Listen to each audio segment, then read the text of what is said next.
Welcome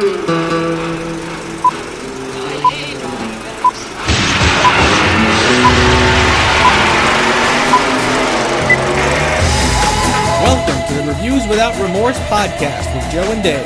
Be warned, the discussions in this podcast will contain detailed spoilers. For spoiler-free reviews of newly released films, please check out our channel Reviews Without Remorse on YouTube and VidMe.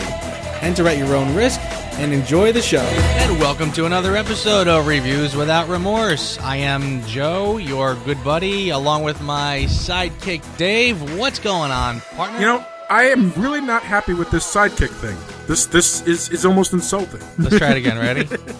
Wonder Twin powers, activate! Form of a bucket of water! Wait a minute, that's not much better. On today's episode, Dave gets his wish. The Obi Wan Kenobi movie is announced. We will discuss. Yeah, Daniel Craig finally eased our curiosity and has announced he's going to play Bond once more. What does it mean? We'll talk about it.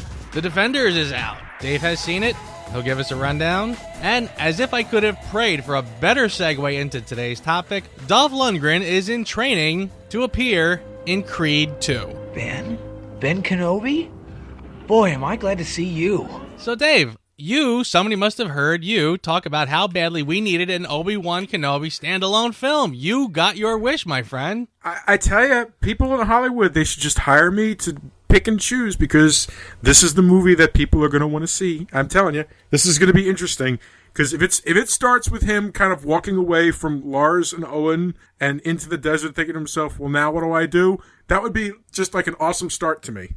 Yeah, kind of. I tell you, like I said, it's funny, when we talked about it, I kind of poo-pooed it a little bit, only because I said to myself, you're talking about the window between when he drops Luke off and when he sort of meets up with Luke again 20-odd years later. I don't find that to be a fascinating period, but then again, I don't, like you said, I don't know what he was doing. Maybe some stuff happened, so hey. And I do like the idea, I hope. I mean, they haven't officially said, but they haven't said that Ewan McGregor is signed on yet to come back, but I mean, it would be crazy if he wasn't. I would assume. He has stated on many occasions that he would do it in a heart, so yeah. I don't see any reason. I mean, unless the guy walks in and says, I'll do it for $50 million, and they're like, screw you, Ben Kenobi. That's the only way I see it not happening. And he doesn't seem like the type to piddle over things like money and stuff like that. For God's sakes, he did a sequel to Trainspotting. He was on Fargo. He was on the TV show Fargo. Yeah, no, he does seem pretty eager to do small art house movies, and I could totally see him just wanting to do this for the pure fact that he'd probably like to see Ben Kenobi go out a little bit better. Mm-hmm. So yeah, they gave him something good to do. I would love, again, I'm a fan of the standalone films. I got my fingers crossed for Han Solo. We'll see. But yeah, a standalone Ben Kenobi movie, why not? And I the same way you got a charge out of seeing Darth Vader in Rogue One, finally kind of badass again after the prequels. after him being like a whiny teenager for 3 movies. I'd like to see Ben Kenobi go out a little bit better too, and kind of thumbs up. This isn't Padme's husband here anymore. No! to singularly the most badass 60 seconds of any movie of all time. Kinda, right? I have a hard time of thinking. I mean, you could argue that scene was fan service. Fine. If it was fan service, it was freaking glorious fan service. I don't care. Amen. It was awesome. I loved it. I thought it was great. I mean, if they can do for Ben Kenobi what they did for Darth Vader in that scene, bring it on. Well, Daniel Craig, we could use some good news here. Daniel Craig, will you return as James Bond? Yes. So, Daniel Craig finally came out this past week and said, yes, he will do James Bond one more time. Some have speculated. Does this really mean he's going to do 2? Maybe they'll do like a 2-parter that they'll film all at once. I don't know. But we do know he's doing at least one. But he said after this he's done. What I find interesting is what this means for the next Bond film. Because if they pick up where Spectre left off, the story kind of writes itself. I kind of did over on Being James Bond. I did a 10-minute long speculation about what I think. Long story short is Spectre kind of wrote themselves into a little corner. Blofeld is still alive. He goes off into the sunset with Madeline Swan. Do we think that's going to last? No. It's James freaking Bond. Of course not. Yeah. it is kind of looking like they're kind of going to go back to the On Her Majesty's Secret Service storyline. Blofeld will escape. Malice dies. Bond quits and goes rogue to go off and get revenge on Blofeld. Is that the James Bond movie I want to see? We'll see. Didn't he already go rogue in License to Kill? Daniel Craig has been rogue for about 75% of his tenure, honestly. I mean, he started off in Trouble. He then, was totally just reined in, but he went off on his own. By Skyfall, he's more or less back in the picture, and then by Spectre, he's sneaking off again, essentially going rogue. So again, the whole going rogue, this time it's personal thing is really getting played out. That's why I'm not thrilled about it if they do it again in the next one. Bond didn't always completely follow, quote-unquote orders, but there was a classiness to the guy as he was kicking butt. There's just there's too much Jason Bourne in James Bond right now, and I would like it if it kind of, it could keep the visceral fights if that's fun, that's fine. They got to do the action for that sake. But could we get him back to a little bit of the classiness, please? It'd be nice. It'd be nice. Yeah, I hear you. And I don't mind some level of the Jason Bourne. I mean, frankly, I thought they had the perfect cocktail in Casino Royale where they did kind of toughen him up a bit. The fights did get more gritty and realistic, and but the balance was right. The luxury was still there. By Quantum, they just said screw the luxury, screw the Bondisms. We're just going to make this a gritty, down and dirty Jason Bourne type movie. Skyfall, they get back on track. It's not the grittiness so much that's bothering me. It's just the stories have been really hit and miss. And I think. Spectre, to put it simply, I think they really kind of got caught up in the whole, not only did they get caught up in the cinematic universe stuff that's going on and try to sort of imply a little bit of that in this, which doesn't make any sense, but they're also into the whole, my name is Khan. And it's like, why did you say it like that? Where did that come? They really like the whole reveal thing as fan service, and I think they thought, everybody's doing the evil organization behind the scenes. Rogue Nation was doing that, and Winter Soldier was doing it, and they thought, well, we could do that. We were doing evil organizations before it was cool. So they kind of thought they'll bring that back in, do the reveal of Blofeld, even though if you call the movie Spectre, you have to know that Blofeld is the head of Spectre. Mm-hmm. So how that's a reveal, I don't really quite get. But I think they thought this was going to be, we have it, we got it, we got the fan service, we got everything, boom. And they thought the story was going to take care of itself, and it didn't. The story was very lacking, very far-fetched. Just a couple more passes on that script, a little more polish, you could have had something. And, oddly, the Craig films do imply an evil organization behind the scenes, but then the way they actually tie it together, it sort of shined a spotlight on the carelessness with which they did that. Mm-hmm. So, yeah, I mean, they really fumbled the ball with this one, and it could have been great. So it's frustrating, and I think Christoph Waltz was very miscast as Blofeld. I mean, you put him in a Tarantino movie, and the brilliance of having this guy as a villain shines. But when he's not doing Tarantino, when he's doing like a very straight on kind of a script, he seems sort of out of place. So I don't think he worked in it. So anyway, that kind of getting a little too deeply into Spectre, but but like I said, that they kind of painted themselves into a corner. So if they follow through with this storyline, I don't know. All we can do is hope. Luke Cage, Jessica Jones, the Devil of Hell's Kitchen, the Iron Fist. I can see you've formed a bond here. I promise you it's temporary. Well, speaking of cinematic universes... Yes. You got to watch the whole season of The Defenders, I guess, already? Yes. Well, there was only 8 episodes, which I didn't realize when I started watching. Mm-hmm. I thought it was going to be like 13 episodes like all the other shows, but nope. Only 8 episodes. A very tightly packed 8 episodes. Okay, so I'm going to try to do this spoiler-free as possible. I enjoyed it. A lot better. It's a lot better than Iron Fist. It's better than Luke Cage. It's not better than Jessica Jones or Daredevil, but it's good enough. I think it worked. I think the trailers didn't give a lot away. I liked the way it progressed. Everything seemed to fall into place that they'd been hinting at and alligating at since like the first episode of Daredevil and everything like that. I thought it worked. I thought all the actors were good in their parts. I thought that Iron Fist came off a hell of a lot better this time than he came off in his own damn series. You know, and everybody worked really, really well together. And, you know, I'm sorry. I love Charlie Cox as Matt Murdock. So every time he's on the screen, I'm just like, yep, okay, I'm in. You know, and I even like the subtle little things that they did. Like they literally color gradiented the scenes. So like each of the characters has a color. Daredevil red, Jessica's blue, Luke Cage is yellow, and Iron Fist is green.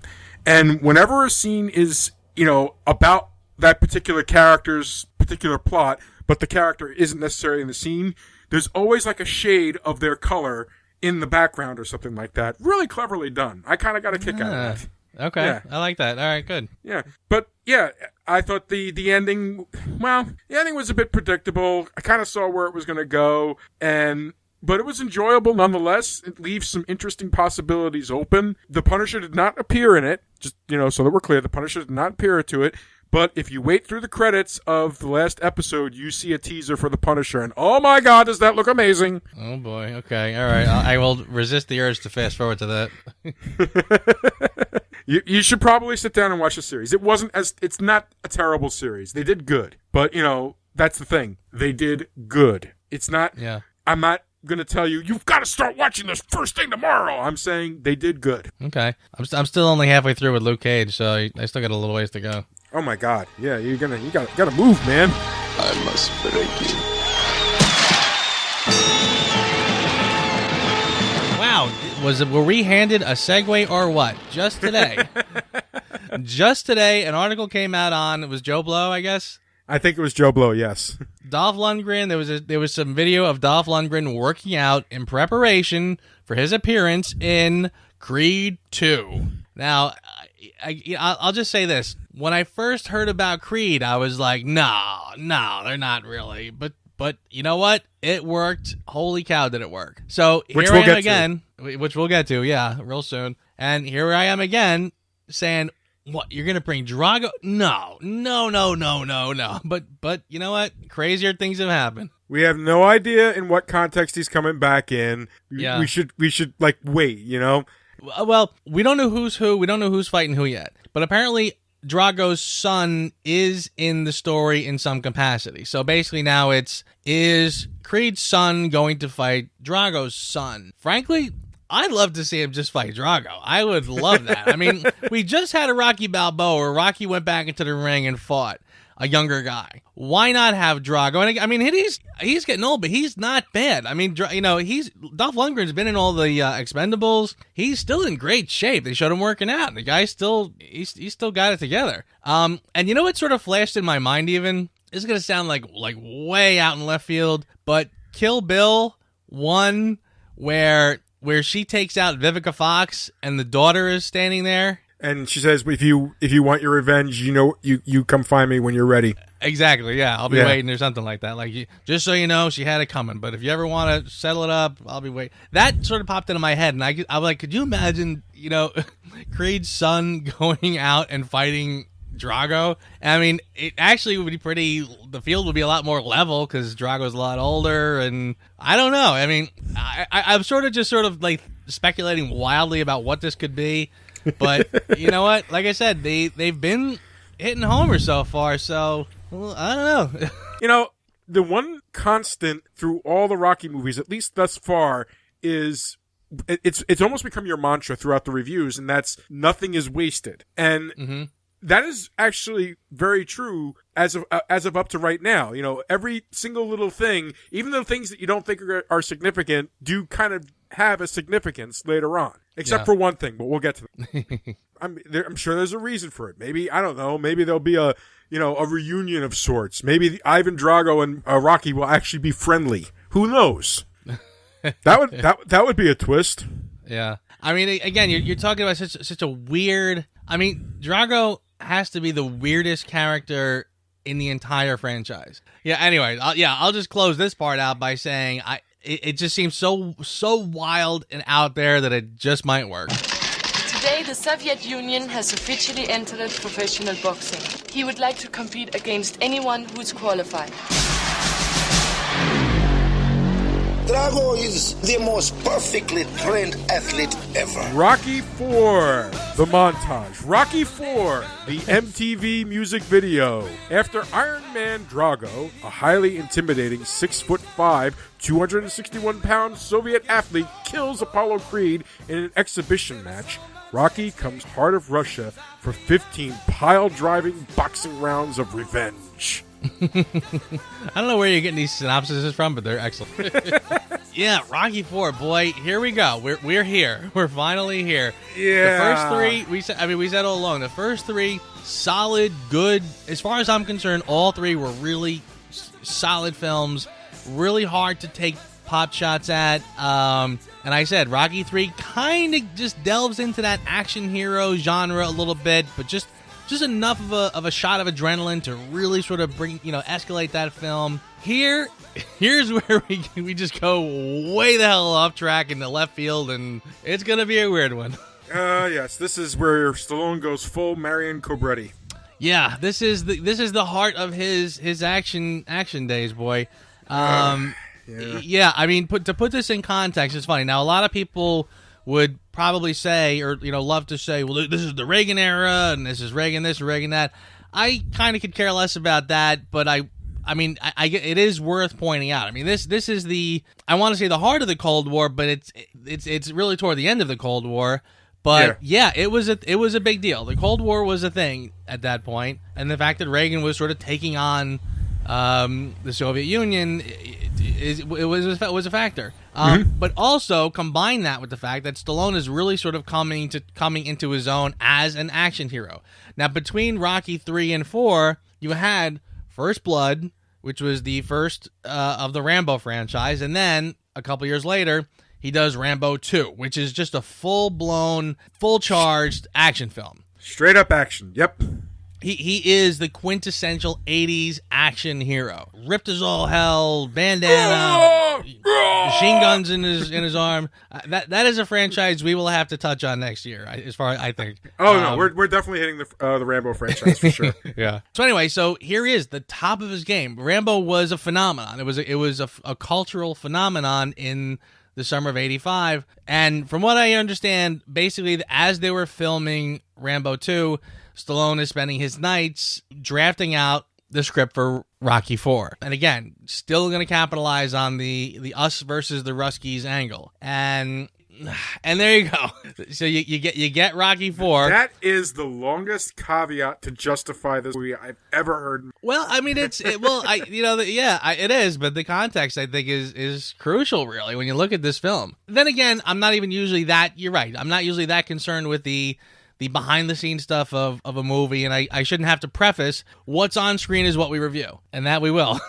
Okay. Well, look, my personal thing, I had to try to look at this as a Rocky movie. I tried to look at it as a Rocky movie first, and then after I was done watching it, I kind of did this thing where I was like, okay, let's forget about the fact that this is Rocky the character, and let's just forget the word Rocky. Let's just think of it as, a Stallone action vehicle, okay? If you remove the Rocky elements, it's actually not a terrible action vehicle for its time. It really isn't. It tells, a very simple story of friendship, respect, revenge, and all that other stuff. It's, those are cornerstones of the 80s. And for its time frame, it fits in with it very well. So your caveat isn't completely off the mark. However, the harshness I'm going to come down on this movie with has to do with the fact that we've just had what is arguably a perfect trilogy. And that's, here we are at part 4 after those first 3 extremely strong first movies. Now we're on this. It just doesn't feel the same. It feels like Rocky peripherally. Like somebody decided, hey, boxing movies are big. Let's do a boxing movie type thing, not Rocky. Yeah. Okay. There's only a handful of elements in it that really make it Rocky. And the fact that it's the same characters, of course, that also kind of makes it Rocky. But everything is off. Everything feels off. Yeah, it does. It absolutely does. This film takes a wild turn from the original trilogy. I completely agree with you there. everything about this one is very different. I would even go so far as to say, look, this is not even a Rocky film as much as it should just be regarded as a Stallone film. I kind of feel like in this, in the same way that, in the old days, somebody would say like, oh, I'm going to see the new John Wayne movie. And you kind of knew what that meant. Or I'm going to go see the new, Errol Flynn movie. You knew what that meant, regardless of who he was playing in that film. This is a Stallone film. This is a Sylvester Stallone vehicle before it's a Rocky film. This one really does kind of go wildly and I'll tell you, you can tell it right from the beginning. The opening when, Rocky just gets home. And I always found it kind of weird that they felt the need to pick up, like, right when him and Apollo just left each other from fighting after Rocky 3. Yeah, not to mention, I'm sorry to interrupt, but not to mention, wasn't his kid younger? Yeah. Yeah, right. You're that's what I mean. Like, why suggest that this happens like 20 minutes after Rocky 3, and now, everything is very different, and the kid's already older, and that kind of stuff. But anyway, so they pick up where the last one leaves off, supposedly. But it's really weird. He walks in the door, and you notice right away, first of all, you barely even see Adrian's face. She barely even gets like a proper introduction in this film, at least not for a while. Like you see like the back of her head bopping around at different points. It's almost to the point where you're wondering like, is Talia Shire in this movie? Yeah, she's very dismissed. There's some goofing around with Paulie. The part that really tells you though that this is a different movie, when the robot comes in. Okay. Yes, Sicko the robot. Yeah. The minute I saw that, I was like, "Oh, you gotta be kidding me!" Even back in the '80s, I said that. Well, what's funny about that is it's not even the fact that the robot is there, because I remember even seeing this robot like back then. I remember seeing this like on TV or something like that. Like this was a real thing. In fact, from what I heard, Stallone saw this at an actual party and just thought, "Oh my god, that's so cool! I got to stick it in the movie, and so people can see this. This is gonna be a riot." So I don't even mind that the robot is there.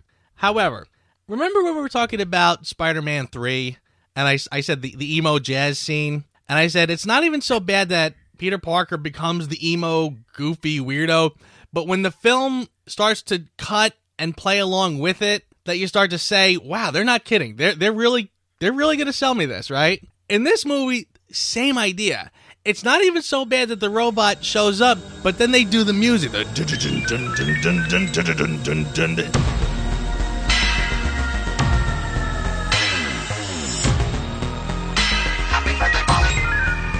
And the weird cuts and the weird cuts and the crazy music. Now, of course, again, Bill Conti is long gone from this film. Way different direction music-wise, too. So when you got that introduction to that robot, that's when you said, oh, they're not kidding. They are not kidding with this movie. We are really going out there. We are going in left field with this one. Then in a weird way, you can almost say it's a brilliant opening because it really did set the tone for the entire movie. Yeah, there you go. I mean, I'll give you that. Yeah, it does. It tells you right then and there. You're in for a different kind of movie here. I mean, even just the dialogue in the film. I mean, they do that funny little birthday scene with Paulie. The robot shows up. Then they do the obligatory Rocky and Adrian talking in the bedroom. It lasts maybe 3 minutes, and even then, just the dialogue in that is like you could tell this script was written in a hurry. Yeah, stilted dialogue is what I wrote down. Very very on the nose, kind of corny. Even to the point where it just feels like filler sometimes. But they burn through Paulie's birthday, 5 minutes with Adrian tops. Then it's, Drago shows up on the cover of the magazine and he's getting off the plane and stuff. They move right into it with this one. There's no slowing down for a minute. So early on, you're right. Early on, you're just saying to yourself, wow, this ain't your granddaddy's Rocky movie. and we're talking at most 4 years removed from the last Rocky movie. Come on. I think Rocky 3 was 82. This was 85. So yeah, 3 years. It felt like a long time, but it really was not. I mean, because, like I said, First Blood was not long after Rocky 3, and Rambo 2 was not long before Rocky 4. So it felt like a long time. It felt like it actually had sort of felt like he had moved on, and now he was into the Rambo franchise. So when they announced Rocky 4, I was kind of surprised.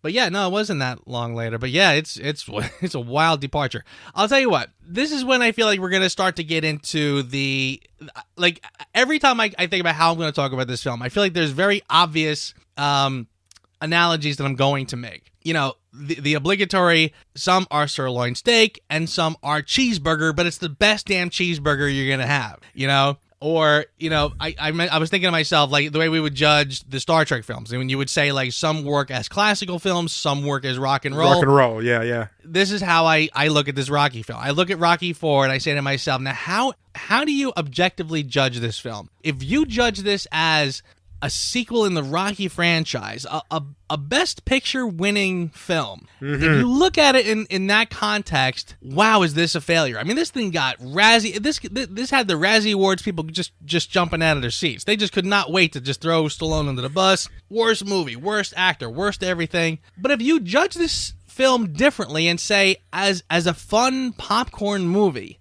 I mean, this is the movie every guy watched before he signed up to go to the gym. Like, this was the one that got you pumped up to get back in shape. Well, I mean, if you're feeling out of shape and you're like, I should really join the gym, Rocky IV is your movie. Rocky IV is the one you put in, and by the end of that, you're going to be running down to the gym to sign up and get back in shape. This was like when we were kids, always watching Rocky IV and working out and having a good time. So, I mean, again, how do you judge this film?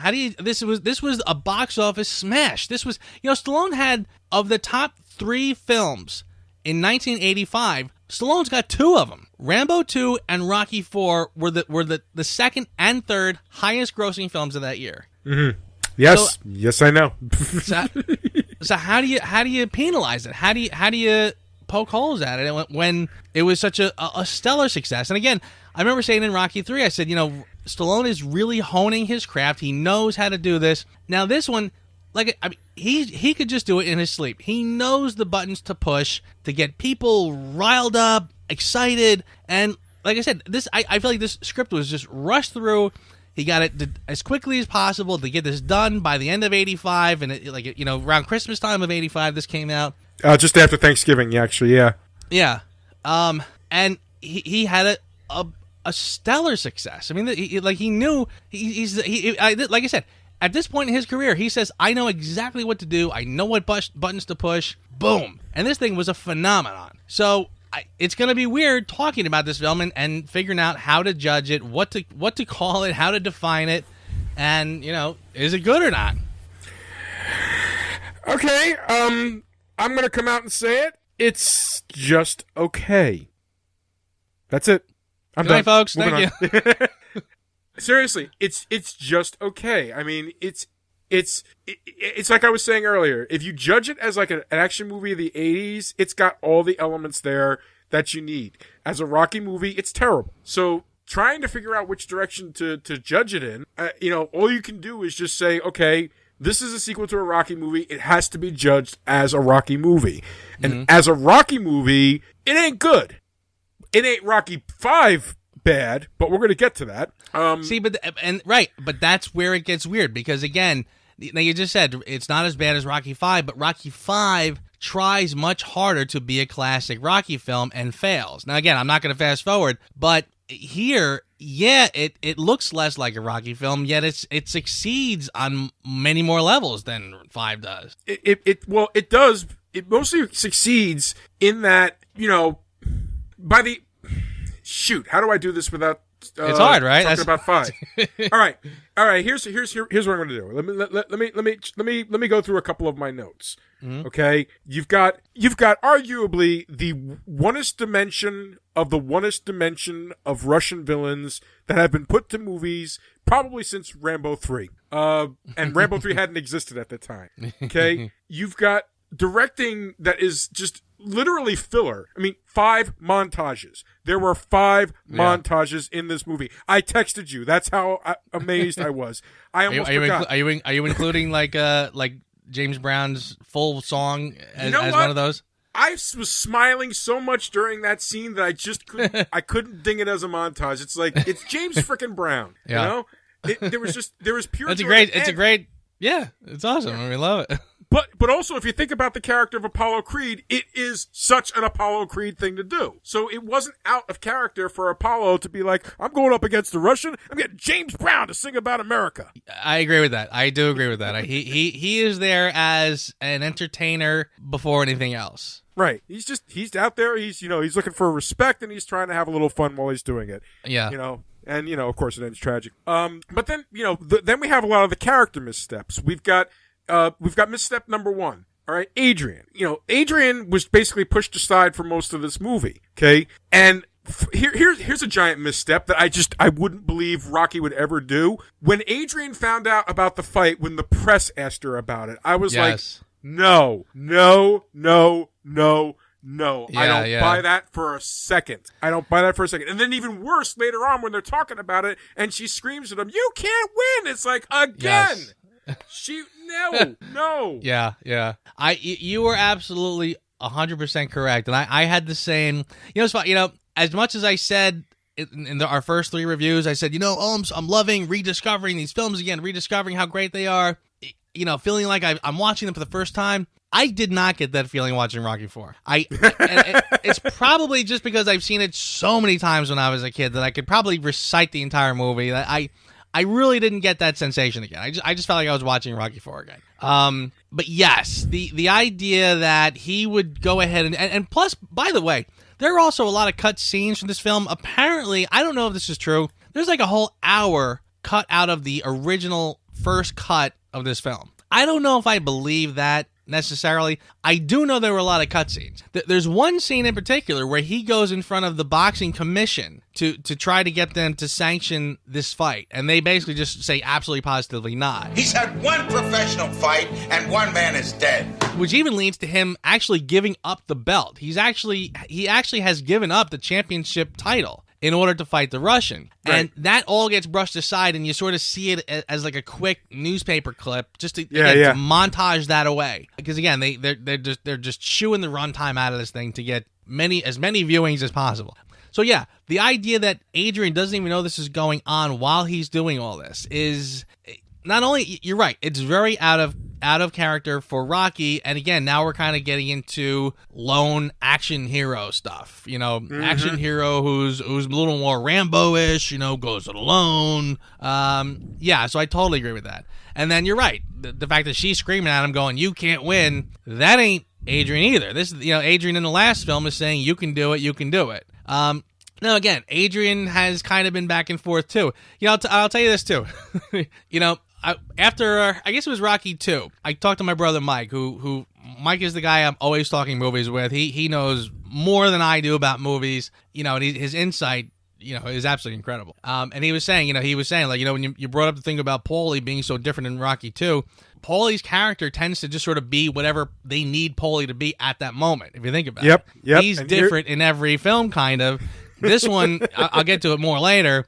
But yeah, I mean, here he is different again. But now Adrian's starting to fall into that category too, because again, in the second one, all she does is say, "Rocky, don't fight. Rocky, don't fight. Rocky, don't fight." By the third one, she's saying, I like how they do it, because she says, "Look, I don't care if you fight or don't fight. Just don't quit because you're, because of how you're feeling or you're chickening out or whatever." I like that about her in that one. But now we're back to the don't do it, right, going as far as to say you can't win, which is just not like her to say. But it's almost like the film needs somebody to say it. The film needs somebody to actually just say the words, "Rocky, you're going to get killed if you fight this guy." And it just happened to fall on her lap. So yeah, it's just to get that point across, her character falls to the sideline. And I totally agree with you. Like I said in the beginning, you barely even saw her face in the beginning. Like, it was so odd that they really don't even give her like a proper introduction in the film. Like, even like any other franchise, like with familiar characters, usually when you're meeting that character in this film for the first time, they get some kind of a recognition, some an opening shot. This one says something. There's this one. There's that one. I feel like Adrian just really gets cast aside this one, to the fact that she's barely there. That one terrible scene with the two of them in bed, and he brings the cake and yada yada. Yeah, happy anniversary, Adrian. Yeah. Oof. really bad too. And remember I said in Rocky 3, that he was oddly smart in Rocky 3?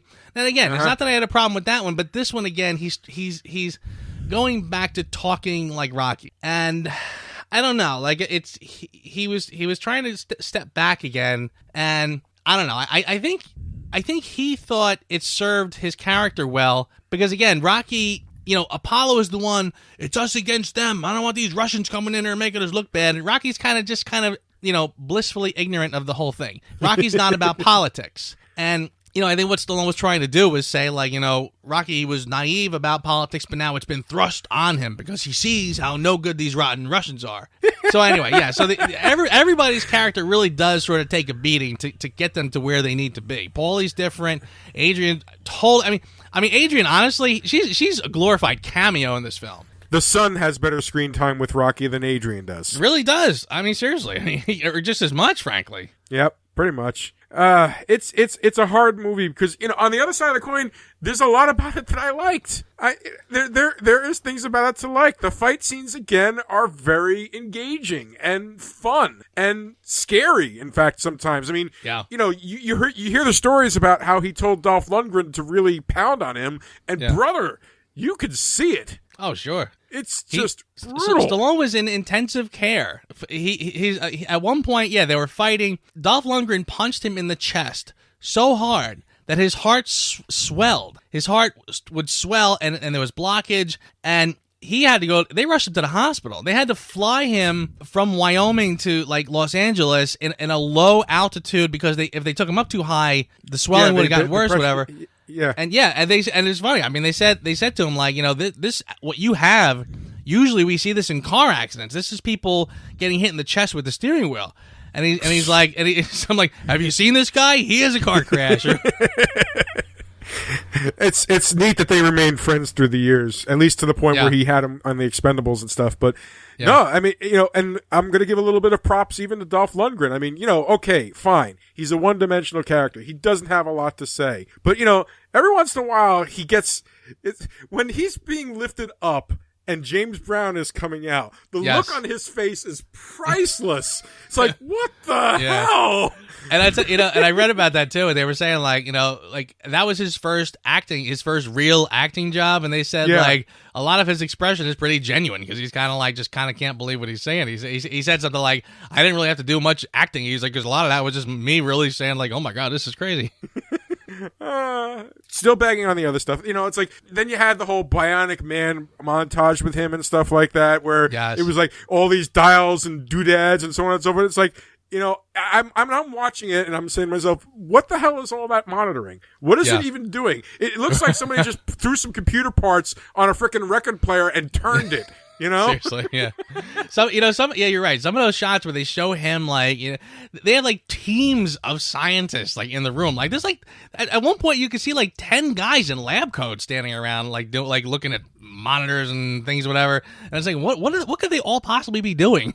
Like, I mean, I'll give you that too. As much as the characters get thrown to the side, I mean, basically reality gets shoved aside too. I mean, like pretty much. Again. They do in every Rocky film, like you said. Remember going all the way back to the eye. How they'll never mention the eye again. Mm-hmm. Every Rocky film does sort of set up its own reality where you have to sort of forget what came before. Because again, they set this up as saying that Drago, his punch has 1,850 pounds of force behind it, right? Yes. Which would probably put anybody in a coma. Like basically if he took like a 1 ton weight and dropped it on your head, that's what this feels like. Like Bugs Bunny. So, I mean, yeah, right. Only Wile E. Coyote can survive this. And of course, by the time the fight comes, like now it's amped up to like seriously, like over a ton of pressure, whatever. And again, he kills Apollo Creed in the second round. Rocky, who went how many rounds with Apollo Creed, the fight of his life, these guys are pretty evenly matched, right? So if he made mincemeat out of Apollo Creed in 2 rounds, I'm going back to my Bugs Bunny references now, thank you. Stallone should be way outmatched by this guy, the way they set it up. So, again, and then by the end, seriously, at the end, he should be looking like he did at the end of Rocky 2. But no, we're not doing that because Stallone is too good looking now. I kind of feel like he should look worse. He should look worse because, first of all, he should be carried out on a stretcher. Yeah, let's talk about the one thing that the movie got right is, of course, nobody would sanction this, and it's also why Apollo's was even an exhibition. Yeah. Okay. Because the first thing you have a huge weight difference between the two. Okay, Rocky's 220, and he's supposed to be like 260, and a good almost foot difference between the two of them. Yeah. You're talking a case where you've got a guy whose arms are almost are pretty much twice as long as Stallone's. The reach alone is enough to I mean, he could just hold his hand in front the entire time, and he would never get a shot. Yeah. And that's, I don't know. My assumption all along was that, like, I guess the heavyweight, I know there's different ways. Lightweights, welterweight, bantam, whatever. I guess heavyweight is as high as you go. So I guess if Rocky's a heavyweight fighter, then the guy can be just gigantic after that, and there's no class difference. So I guess that's how you put them together. But yeah, but you're right. I don't know. But even beyond that, too, like, going back, this is like you said before, if you judge this as a Rocky film, wow, is it tricky. Because, I mean, go back to the first Rocky where him running up the steps of the museum was a big deal. Like, the first time he does it, they show him he's out of breath, he's got a side stitch, he's got a cramp, he's limping away, basically. And by the end, when he's ready to fight Apollo, he's running up the steps. And great. Here, Rocky, after he ditches the Russians, which is great, by the way, I love that. He runs up a mountain. He runs up a mountain, the biggest mountain ever. And even it's funny. Like, you want to talk about, maybe things I did notice this time around. I'm looking at him on that mountain saying, man, how did they film that? Because he could have just fallen off like any second. Like, how would you get down off of that thing? But I mean, like, how do you run all the way up a mountain that size and not have to stop? When the helicopter was swirling around him and going backwards, all I could think to myself is, that is a long frickin' way to go just to get a little solitude from the KGB, okay? Right. And just so that you could scream, "Drago!" at the top of your damn lungs. Yeah. The best word I can come up with is, it's not a Rocky movie, it's a surreal Rocky movie. Yeah, it is. And again, all the things I said already, like I said, the characters thrown aside, reality's thrown aside, everything. The thing you have to give this film credit for is, like I said, this is the Stallone machine honed to a T that he could do this in his sleep at this point. Pretty much. I mean, this movie knew every button to push so that, I mean, it is, honest to God, the most, I can't think of a movie that packs as much adrenaline into one 90-minute film. And again, like you said before, you take the music videos and the montages out of this film, I think you got like 20 minutes of like this movie is just, it's in and out. It's you're done in 90 minutes. It is fast food. I mean, the cheeseburger analogy before, I think is perfectly valid. This is fast food. But but you have to give it credit for being so well done, so crafted so well. Villains you can't stand, and I mean, like even the part when Rocky's standing in the hallway, right? When he's in the hallway and Adrian says, "You can't win," and he sits there and he says something about, "Yeah, well, maybe I can't win, but you know what? He's gonna have the heart to stand in front of me, and he's got to be willing to die himself." And I mean, he's sitting there kind of rambling on, and I'm sitting there going, what are you talking about, man? Like, nothing you are saying is making sense. And right at the moment, when I'm about to write this movie off and say, okay, I confess, it's garbage, whatever, all of a sudden, the montage of him in the car, and that music kicks in, and I'm like, oh, here we go. I'm like, this is the greatest scene ever. Oh, my God, this is so great. I love this part. So it's like just when I'm about to give up on it, boom, all of a sudden something happens, and I'm like, all right, this is great. I take it all back. So that's why I say, I mean, it is so hard to really judge this movie, independently. I mean, it's hard. That you love that montage, and I watched that montage, and I was cringing. I was like, and listen, let me backtrack a little bit. All this is the unfortunate side effect of time. Because I agree with you. When I first saw it in the theater, I was like, oh, Rocky, poor Rocky. Oh, God, yeah. I just want to dance because the song is so awesome. At the time and the place, it was perfect, but it didn't age well. It really didn't age well. You're probably right. You're probably right. And it's the member berries are whispering in my ear saying, "Oh, this was great. This was great. Remember this? Remember this?" Well, nostalgia is absolutely playing a factor. I admit it. But I mean, again, it's I really can't think of anything like it. I mean, like I said, this was the summer of Stallone, and it's true. You had Rambo and Rocky that summer. I mean, Rocky was the the fall winter, but still, I mean, it was the year of Stallone, and I mean, this was when this guy was at the top of his game, and he could phone it in at this point, which he was pretty much doing. Kinda, I mean, when I hear that like so much got cut out of of this film, it does make me wonder, like, if I saw a director's cut, how would that be? And I mean, again, I don't even know that it would be better. Like, there's a part of me that says, I mean, again, that one shot in the trailer when he's talking to the boxing commissioners, right? And I'm saying to myself back then, I'm like, you should have left that in. That's a great scene. That explains things and whatever. But would it have slowed it down? I mean, maybe the whole point at the end of the day was he just said, look, I want this film to be a roller coaster ride of adrenaline, and which it was. You got to give him that. Which it is. It absolutely is. I mean, that to me is like. So there is a part of me that says maybe it would not have helped to put all that stuff back there. He's cut! Russian's cut! It's a bad cut! And now it's Rocky Balboa coming after Ivan Drago!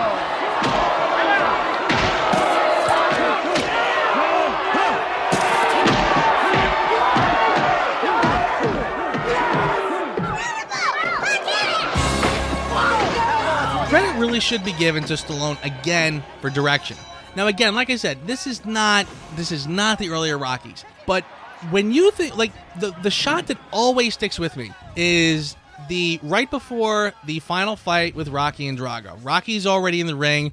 Then all of a sudden, here comes Drago. Boom! And just the lights come out and the music erupts. They show him coming down, right? He's coming down. He's gigantic. He's got the flat top haircut. And they have, like, the torches, these like smoke torches on either side.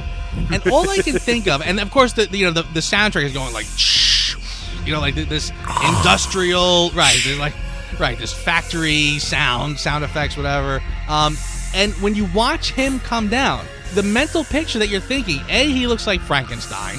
He looks like a big giant Frank. All he's missing is like bolts coming out of his neck. And the other image that it comes is like a freight train. Like he looks like a train with the smokestacks and everything, and him looking like where this smoke team, whatever.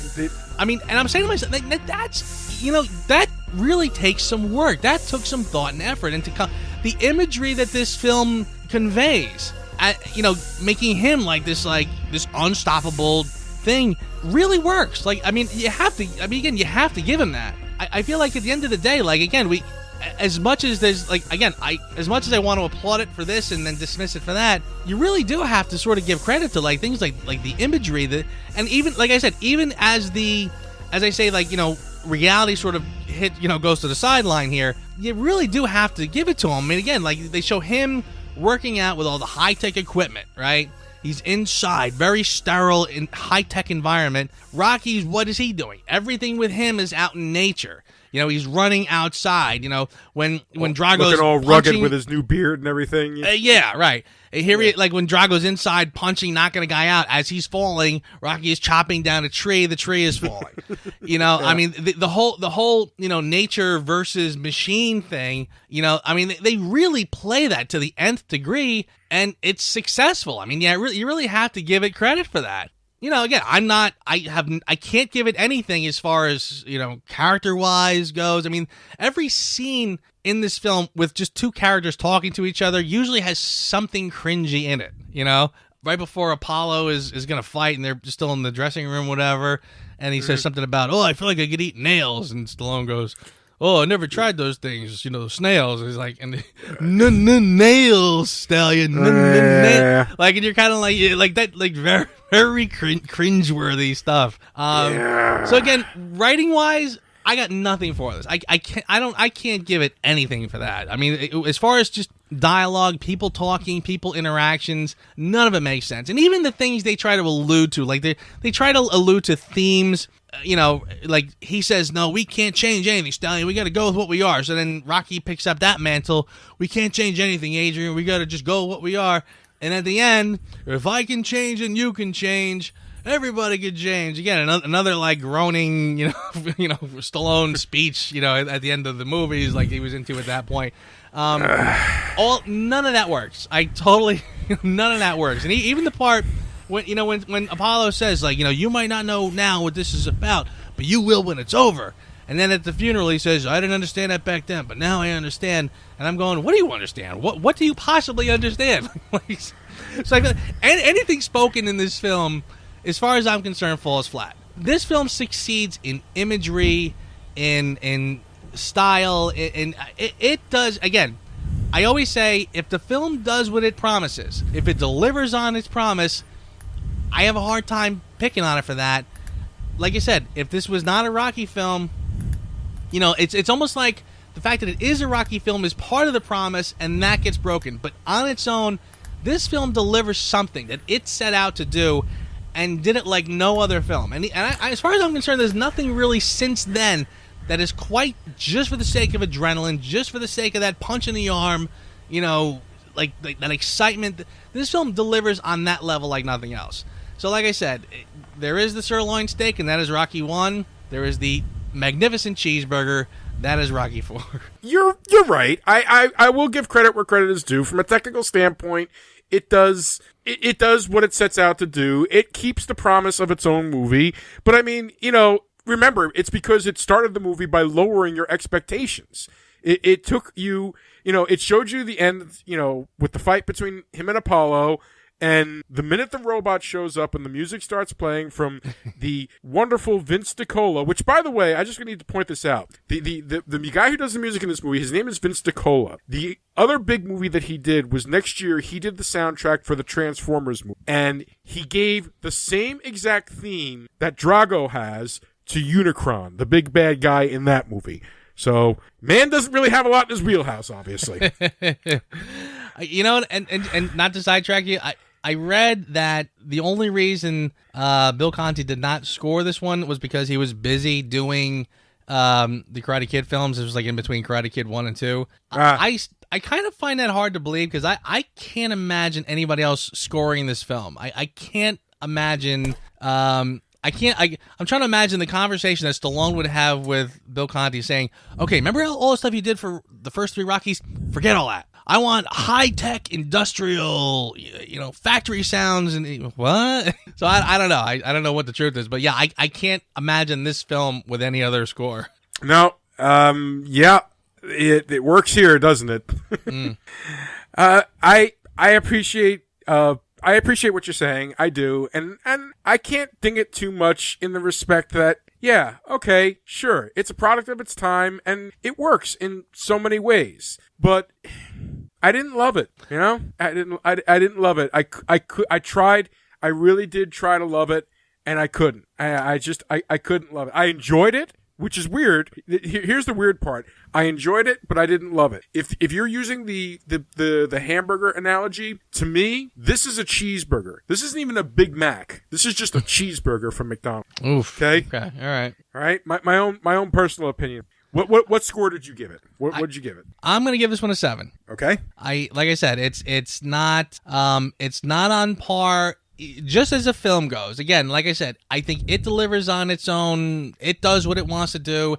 It does it well. It delivers a shot of adrenaline. Like I can't think of another movie that does that the way this does. This one, again, is pure unadulterated fun, excitement, adrenaline. But yeah, as a film, no, I can't say it's anywhere near quality wise as the first 3 Rocky. So that's why I'm going to give it a 7. All right. And I gave it a 5. Oh, okay. There goes that theory. I couldn't forgive it. I couldn't. After... what's funny, Joe? In all honesty, I probably would have been on the same page with you if we hadn't just rewatched all the Rocky. I really feel... Because at the time, this to me was the greatest boxing movie of all time. In a weird way, watch the previous 3 Rockies was a detriment to this movie. It completely, I just finished watching 3 movies, and here's the thing. I said in Rocky 3 that to me the biggest problem with Rocky 3 was that Clubber was just too one-dimensional. And I even said, but even though he was one-dimensional, he still worked. But holy mackerel, man. I kind of felt like, I almost felt like I feel bad now for complaining about Clubber Lang. I kind of feel Clubber Lang is awesome now. I agree with you that the characters very much take a back seat. I do feel that Drago is as one-dimensional but intentionally one-dimensional. See, again, this is the thing. He's purposely painting a picture of, he's making the villain, the Soviet villain, one-dimensional, blank. It's hard. This is hard to explain, but I'm gonna derail you right there because they actually have a scene. The guy comes up to him and is like, "You're supposed to win this fight," and he picks him up by the neck, throws him in the crowd. And he's like, "I fight for me." It's like there was an attempt. There was an attempt at depth. It didn't it didn't work, but there was an attempt. Well, yeah. I do. But I kind of like that though. I kind of like that they did show.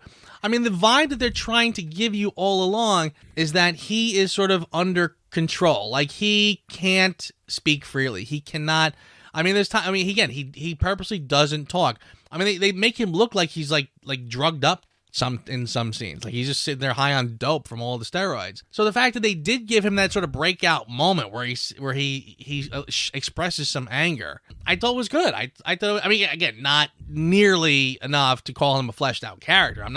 I am making a meager argument here, saying that at least they gave him something. I'll tell you this though. On the other hand, think of which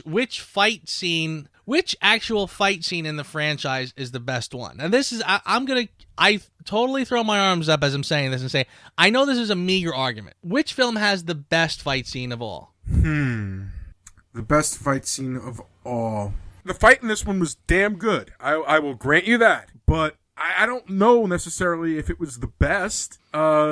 I think it has to be the best. I think this film is easily the fight in this one. And again, this is what I'm saying about why I think it does deserve credit in terms of the craft of filmmaking being so honed at this point.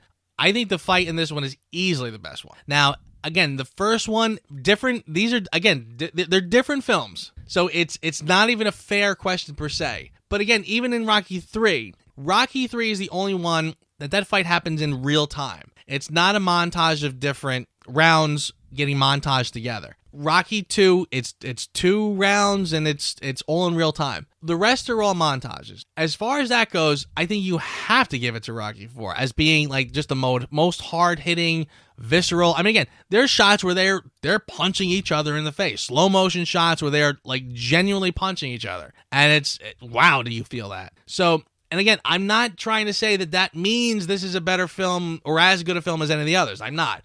But I am trying to plead its case that this one does what it sets out to do in terms of delivering a level of excitement that you really hadn't seen before. I'll even go as far as to say that this reminds me kind of again, this is a really left field one. This is kind of like Indiana Jones and the Temple of Doom, where as far as I'm concerned, that one really lost the reality that the original Raiders had in favor of the roller coaster ride. So as much as I'm not crazy about Temple of Doom for doing that, I still have to give it credit for the roller coaster ride it does deliver. Rocky 4 to me is in a similar boat. It's not the emotional punch of the first few. It doesn't hit you in the feels the way the first few do. This one totally goes in a different direction, but in terms of what it sets out to do, I have to give it credit and say it does that. Now, is that what we want? That's another question too, and that's a fair question too. Do we want the adrenaline ride instead of the characters that we grew to love? That's a fair question too, and the answer could very well be no. Dude, you know what? I appreciate what you're saying. I really, really do. But maybe in a year I can revisit it, just standalone without thinking of any of the other Rocky movies. But it is very difficult for me to make the separation between them. It's difficult. It's like when we were doing the Die Hards. When we were doing the Die Hards, the previous 4, the goodness of the previous 4 truly made 5 even that much more horrible to watch. Now, but this is not Die Hard 5 level of suckage. This is not. Because I actually, like I said, I enjoyed myself. I enjoyed it as a movie. It's a McDonald's cheeseburger. That's it. There's nothing wrong with a McDonald's cheeseburger. They're tasty. They're not that expensive. But, I don't want that every day. I'm not even trying to sell you on it. I'm not trying to say revisit it. Listen, like I said, this is one of the only one so far that I rewatched and didn't quite get the same thrill, or didn't rediscover it, whatever. It still just sort of was what it was. But as far as I'm concerned, it's more of a Five Guys cheeseburger than a. Oh, come on! You know what? We're already over an hour, and you're gonna have to edit this crap down. No, you know what? I swear to you, we should do like a final episode of just an over-encompassing discussion of all the Rocky movies. Because we probably could spend another hour just discussing that. Well, I'll tell you what. When we get to Creed, I would like to spend some time just talking about the entire series in general. Because I do have some thoughts on that too as well. So, but yeah, we'll get to that. Okay, we should definitely do that. How about your? Let's do our. Yes. Who asked you? Who asked me? I'm going to make it very simple. Try to remember that the entire point of the original Rocky movie was the lovable lug trying to get his shot and woo the heart of a woman. Okay? The woman was not in this movie. She showed up, she got her paycheck, she screamed, "You can't win," and then she was gone. Yeah. Bridget Nielsen got more scenes than frickin' Talia Shire, for Christ's sake. Yes, and you know what? You're right, and you know what? If you want to ding it for that, I'll accept that too, because that is kind of that's a bit of a sin in itself. Yeah, I agree with that. How about you? Who asked you? Who asked you? I don't know if this quite qualifies, but I'll simply say this: what this movie needs is a director's cut. I would really love to see the entire film with its deleted scenes and see how that stacks up. I'm very curious to see that because, like I said before, and you've said it as well, what this film completely lacks are the characters that we've sort of grown to love. They have been shuffled around to be what this film needs them to be. Right. And in some have even gotten dismissed almost entirely. Adrian, like I said, Adrian is little more than a footnote in this movie. And again, there's also the argument to be made, okay, we're on number 4 now. We've kind of done the love story between Rocky and Adrian to death. We can take a detour for a minute and have something else come up that grabs Rocky's attention. I don't mind that to an extent. That is an argument to be made. But yes, the idea that he kind of shoves her to the sideline to go be Mr. Loner action hero, yeah, that's not very forgivable. I'll definitely give you that. Like I said, if there's a director's cut out there, I'd love to see it. I'd be very curious to see what might have been, but we'll see if that ever happens. Probably not. Probably not. I'm assuming that goes to the grave with Mr. Stallone. And for your consideration, I'll let you go first on this one. You know what? I really will just, I would like to just kind of, I would just like to pitch this, and this has sort of been my pitch all along, is that in terms of an Oscar-worthy film, no. In terms of characters and character development and dialogue, a screenplay that really captures your brain, no. What I would just like to do is say, for your consideration, this is the perfect adrenaline-inducing film. If you are feeling a little saggy and out of shape, and you keep telling yourself, one of these days I'm going to get down the street and join the gym, watch Rocky 4. I still say it accomplishes that. It set out to be the perfect adrenaline, excitement-inducing film, and it does that bar none. And I still say I can't think of anything else that comes close. All right. You know what? I can't argue that, actually, because it is very adrenaline-inducing. And by the way, just for the record, box office, this was the highest-grossing Rocky movie of all of them. $127 million back in 1985. That's a decent chunk of change. All right, for my consideration, I really enjoyed the interaction between Rocky and his kid. Yeah, okay, they aged the kid a little bit so that he could, talk a little better, but I felt like every scene where the two of them talked was as close to Rocky as this movie got. Of course, being a father probably also tainted those scenes. I can't fault you there. going forward, we might have different opinions, but hey. Yeah, I know what happens. I remember what's coming. Believe me, I did. You know what? Who knows? Maybe Rocky V will surprise us. Okay. I'm not, Joe, I want you to understand something. I don't believe that. All right, my friend. Well, this was good. Like I said, I knew this was going to be a weird one to talk about, so yeah, I think it delivered. Definitely was. Definitely was. You know what? But honestly, I don't think we're that far off the mark, because I think if I was looking at this as just a pure, action movie of the time, I think I would have rated it higher. It really only lost points with me because it's a sequel to Rocky, and I had to judge it in that respect. Yeah, we're doing the whole series, so I guess that'll happen. I give you that. So, until next week, my friend. Alrighty. I'm going to go join the gym now. Hearts on fire. All right, amigo. I will see you here same time next week. Yes, you will, sir. Take care. Thanks for listening to the Reviews Without Remorse podcast with Joe and Dave. Join us here every Thursday for a new episode. And be sure to check out the Reviews Without Remorse channel on YouTube and VidMe for spoiler-free reviews of new releases, as well as in-depth discussions of current and classic cinema. If you enjoy this podcast, please consider becoming a patron. You can find our page at patreon.com. As little as $1 a month goes a long way. All clips in this podcast are used for commentary and critique, and is considered fair use. No copyright infringement is intended.